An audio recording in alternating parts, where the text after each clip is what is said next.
Alam mo ba? Nabalitaan niyo na ba ang nangyari sa isang cruise ship sa bansang Cape Verde nitong nakaraang linggo? May 3 pasahero kasi ang namatay dahil daw sa suspected outbreak ng hantavirus. Medyo nakakabahala, di ba? Pero dapat ba itong ikabahala? At ano nga ba talaga itong virus na ito na biglang naging usap-usapan? Para sa iyong impormasyon, ang hantavirus ay hindi gaya ng COVID na nakukuha sa paghatching o interaksyon sa ibang tao.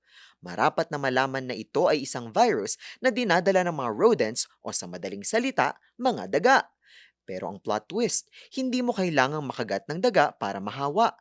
Ayon sa World Health Organization, ang hantavirus ay hindi biro. Ipinaliwanag kasi nila na nahahawa ang tao kapag nakalanghap ng mga aerosolized particles. In layman's terms, kapag ang dumi, ihi o laway ng dagang may virus ay natuyo at nahalo sa alabok, maaari itong lumipad sa hangin. At kapag nalanghap mo ito, dito na papasok ang virus sa iyong katawan. Kaya naman pinag-iingat ng WHO ang lahat kapag naglilinis ng mga lugar na hindi masyadong nagagalaw tulad ng bodega o atik. Kapag kasi pumasok ang virus sa katawan, pwede itong magdulot ng hirap sa paghinga o yung tinatawag na pulmonary syndrome. Ang good news, ayon pa rin sa mga eksperto, bihirang-bihira ang human-to-human transmission nito o yung hawaan sa mga tao. Kaya yung nangyari sa barko ay talagang iniimbestigahan pa nila ng mabuti.